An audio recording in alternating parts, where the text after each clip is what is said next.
entirely directly, but totally, inappropriately. And I felt like a whore, to be honest with you. And I didn't like the way that I felt. And so I said, I'm going to get myself in a position to where I never have to feel this way again. And I can tell people that are not aligned with me that I'm not the right agent for them. Wow.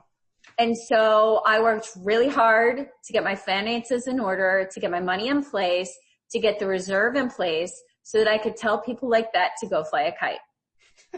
And I'm very glad that is the best thing I ever did, because having money in the bank gives you more confidence that you can ever understand. Oh God, yes. We talked yesterday about having commission breath and people being able to tell when you're desperate for money. It's obvious. And it's also obvious when you have the confidence to say, hey, you know what? If this doesn't work for you, I understand. We can part ways. To have that ability to say that and that confidence, even if it's a situation where, Mike, you want to list your house for $250 and I'm telling you that $200 is the best you're going to get. And I can say, hey, Mike, I am not going to be able to get you $250. I hope somebody does, but I'm going to have to walk away at this point. And I'm feeling fine with that because I have money in the bank. I don't have to get drugged through the mud, waste time, money, and hours. Yeah. So just having that money in the bank and that consistent income. It was the same amount, $950 a month that I would get for groceries and eating and going out and shopping and whatever it was at the time. It was never $10,000, because I made that much in that month. You gotta even it out. And, the other little caveat to the money discussion that I've found is real estate agents tend to be enticed by shiny objects or the next best thing. They buy technology. They get calls all the time. I can't tell you how many phone calls I get on my phone from people that are trying to sell me something all day long, right? Leads or websites or whatever. Let me tell you the word that gets them to hang up the phone. If you say to somebody that's trying to tell you something, that's not in my budget, that's it for them.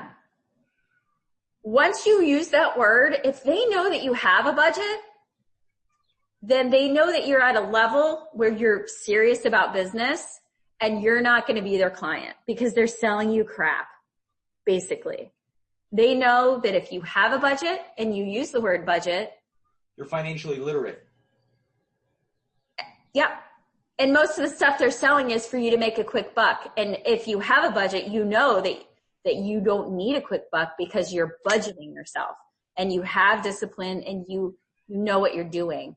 And that's the best thing ever for talking with people about buying leads or buying a zip code or whatever is, hey, that's not in my budget. I'll talk to you next year or whatever. They'll never call back. I like that.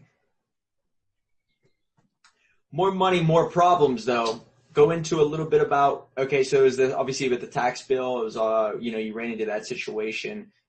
This guy who came along and helped you out, do you recommend this to even if you're starting out and you really want to grow a business? Do you recommend getting someone there in place to say, hey, I need to ask this person, how do I set this up? How can I find a Jason Harsh?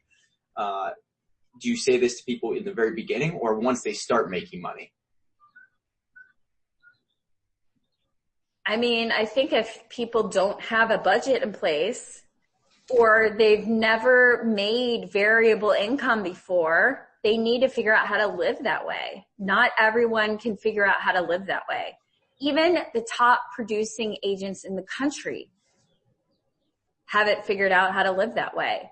So you have to, we hire professionals to do our taxes. We hire professionals to sell our houses. This is a very important investment to make in your financial future and in your financial security. And the biggest thing I see is somebody say, oh, well, my husband's a CPA or my dad looks at that kind of stuff for me. Well, okay, but has your dad run a business like this before? Does he know how to do it? I mean, the thing that I like about the guy that we hired is he is also an independent contractor. I mean, he gets paid like we do. Mm-hmm. He has to save money like we do for taxes. It's the same setup. So he's lived through it too. He knows how it works. He's teaching us how to do it the right way so that we don't get caught up in trouble with the IRS or whatever. And really it's a coaching process more than anything. And anytime two people are involved, a lot of times when it's focusing on money, a husband and wife can tend to have some challenges with that. And having that third party come in and help direct you as to how you need to set up your finances and all of that, it takes the weight off of the husband and wife and it puts it on that person to say, okay, direct us. Tell us the best way to do this from your perspective. What is, you might have it different from the beginning till now, but percentages. If someone's an agent, you say, hey, take 20%, put into marketing, take 10%, put it into expenses, put 10% and do this. Do you have anything like that you say to people, like as a sort of a guideline? I'm sure it's different from market to market and, person to person, but is there any guideline that you followed that really made sense to you? And then do you recommend it to anybody else? I don't really get into that kind of percentages too much, but what I do try to do is tell people to have 6 months of reserves. If you're going to get into real estate, get 6 months of reserves in the bank.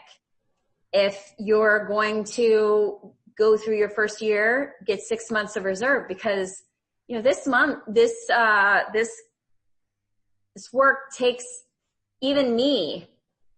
It's about a 60 to 90 day sales cycle for a really good agent to one day flip a switch and say, I'm going to sell a whole bunch of real estate. 60 to 90 days to start putting that money in the bank. So you've got to have at least 6 months of reserve because here's what happens. If you don't have the money to give yourself a runway for success, then you're going to quit early because you need money. And to think that you're going to make money before 90 days as a brand new agent, it's a lie. So you at least need 60 days if you think you're going to just start it off like a rock star, right? Great. But that 6 months gives you the time. And the worst thing you can do, no matter what kind of business you're in, whether you sell real estate or you have another small business or whatever, is take a side job. Because that takes your time and your focus away from the thing that you need to be doing. Precisely. So if you're going to take a side job, do it before you start your business, save the money in your reserve, and then go all in on your business. But don't take a side job while you're trying to go all in on your business. Which that could be a lesson in itself is really, in order for your real estate business to take off, you have to be 100% committed. There can't even be one shadow of a doubt that you're doing this full time, right? I mean, no, and you can't do real estate part-time. Yeah, the part-time myth. I totally agree. I don't know how people could do it. No, it's not possible. If you're really doing what's right for your client, you cannot do it part-time, especially in a fast-paced market. And do you think as a person buying a house really wants to do business with a part-timer? No. Well, I mean, if you're okay not seeing a house when it comes on the market and then it going under contract before your person ever gets there to see it. Yeah. Right. You want somebody who's totally committed. Definition of sunk cost bias. Wait. Before we get into that, you have standards on money to reduce scarcity, guy at the bar budget. Perfect. Okay. Yeah. Definition of sunk cost bias. What's that? So last year I read this book called Essentialism. And in the book, it defined a concept that is called the sunk cost bias. And the sunk cost bias is this concept that